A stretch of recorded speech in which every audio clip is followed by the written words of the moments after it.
came to Laurie-Ann, I had a huge task ahead of me. I had to write and deliver my TEDx talk. I am Trupti Karshani, artist and a creative coach. It was really hard for me to distill my story and give a TEDx talk around how art helped me cure my perfectionism permanently.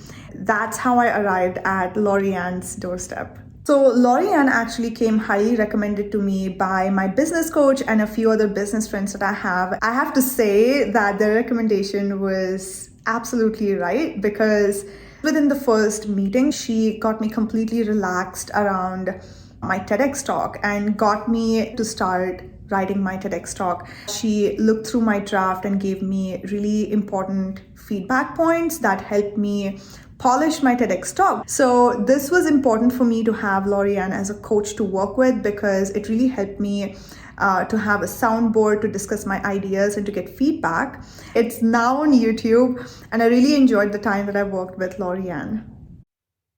Hey, yesterday I went to an improv class. Now, this is part of my monthly podcast meeting, and it's a New England group of podcasters. And our special guest was Queen City Improv. I've done improv a few times, and I know the benefits of improv, but I got to tell you, it still makes me a little nervous.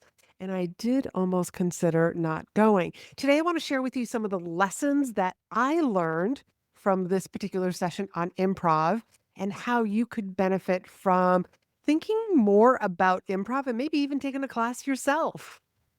Welcome. This is Be in Demand, the podcast for coaches, consultants, and corporate people who are ready to be seen as the expert, grow their business, and get that next big promotion. I'm your host, Laurie-Ann, and I have more than 25 years of experience of speaking on stage and working with thousands of clients. And here's what I can tell you. Speaking is not about being perfect. It is about being powerful, clear, and connecting with those that you're speaking to. Because when you know how to use your voice and your story, you get heard and noticed. Today's episode is going to be a little different because I stepped into this room where I didn't have a script, a plan, or even had a clue on the exercises they were going to put us through. And yes, it made me a little nervous and uneasy, but that's okay. I was up for that. Before we start, I think it's fair for me to define what improv is in case you've never done one of these kind of workshops or you've never gone to like an improv show. So, improv is short for improvisation, and it's about creating in the moment. So, there's no script, there's no preparation, and you don't know exactly what's coming next. And it's all about trusting yourself to respond and not rehearse or think about what it is that you're going to say. It's basically speaking without a safety net. So think about that for a little bit. And maybe you've seen some improv. I mean, I remember once there was actually a TV show that was completely improv. I remember not liking it very much. But because it was so long ago, I can't remember exactly what I didn't like. So here's one of the exercises and a lesson at the same time. A lot of times in improv, we will say yes and. So if you've ever heard me talk about the word but, when you say something like that was really good, but it was a little salty, that word but negates what was said beforehand. Whereas when you say yes and, like you have both, you stop trying to control every outcome because you're just saying, okay, you're taking what somebody says, yes, and you're adding to it. So imagine when you are coaching somebody or you are speaking at a meeting to be able to, like when somebody adds something, to be able to say, yes, I appreciate that. Like, yes, and like, here's another point of view to actually think about. You are still including them. So I love the yes, and. The next lesson that I learned was about being fully present.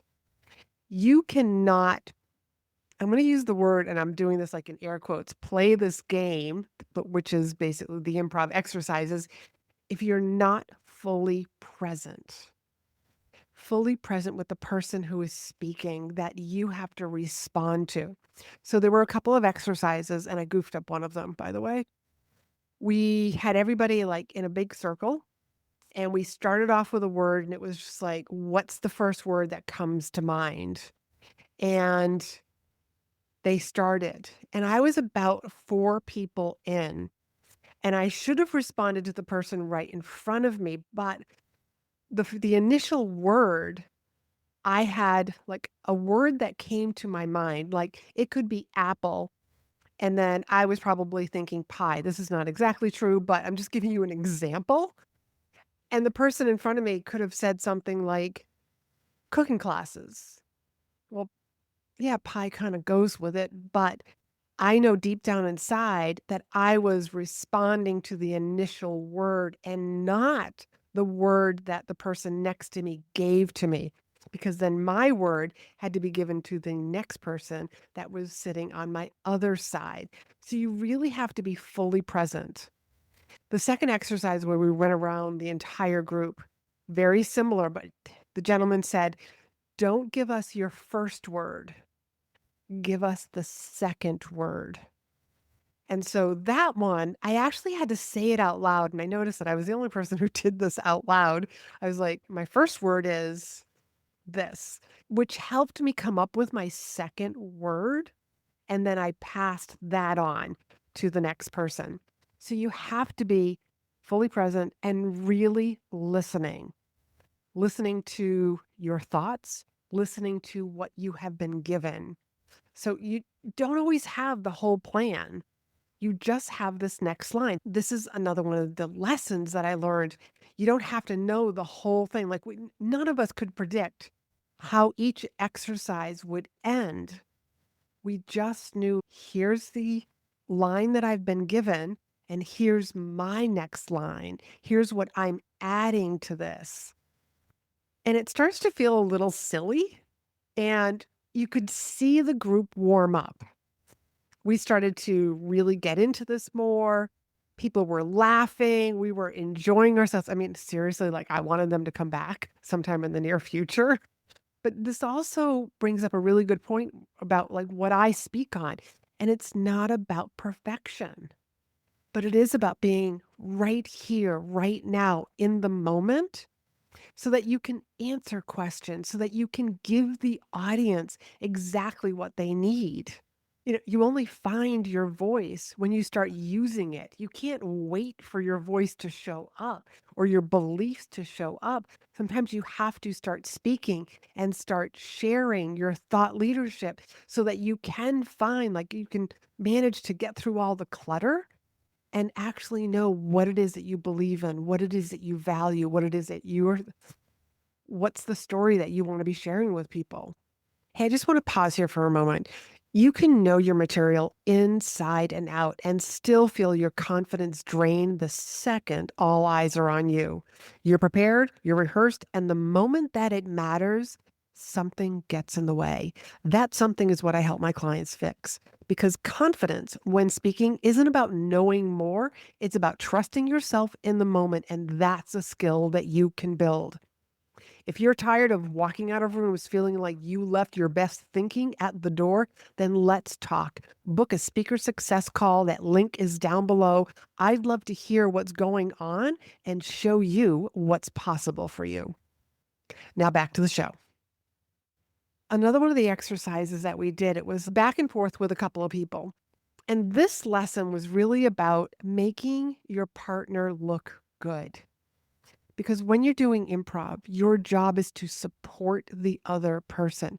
Could you imagine if you had 2 people that were talking to each other, but one person is fully present and then the other person is like daydreaming and they're checking their text messages? They're not going to be able to respond appropriately to their partner because they weren't paying attention, they're not fully present, they were doing something else. And how does that make your partner feel? I mean, think about this in a relationship, whether it's with your spouse or with a child. It's like when you're not fully present and you're not giving them all of your attention and you don't want to make them look good, that wears on the relationship. So By making your partner look good, we are also taking the focus off of ourselves and we are focusing it on somebody else. And I really do believe that when you help somebody else shine, it makes you shine as well. And think about like how good you end up feeling knowing that you helped somebody else. You put them on the pedestal. You help them look like a rock star. Another lesson that we learned was one of the guys mentioned embrace the bomb. And because he was speaking to a room full of podcasters, he brought up, he said, sometimes you ask your guest a question and the answer is just so weird. He goes, it's a bomb. He goes, and you don't know what to do with it. But this is where improv really comes in handy. He goes, just to get deeply curious. So never to look at a weird answer, or maybe even your guest doesn't even answer the right question. Like there's some sort of a mistake or a bomb is what he kept calling it. Like embrace the bomb, get deeply curious about it. Because in improv, mistakes often become the funniest moments, the most memorable moments. And I got to tell you, like we were laughing. So there's no such thing as wrong or a bad answer, only what you do next. And recovery is more powerful than perfection. It's like, what are you going to do with this information? What are you going to do with the answer that somebody has given you? Like, what are you going to do when your audience isn't necessarily engaging with you? Are you just going to keep going on with your presentation? Or are you going to alter something? Are you going to change things up? This is where you get to play with your voice as the speaker, or maybe pause a little bit longer. And here's another lesson that I learned, and it was about the silence. And I remembered this because when we were doing the not your first word, but your second word, how I was sharing with you earlier, how I said, I paused, and here's my first word, like I was thinking out loud. But when you're the silence, like the rest of the group is on the edge of their seats, what is this person going to say? So that pause can actually be very powerful and it's not the enemy. Okay. So this can actually heighten a moment.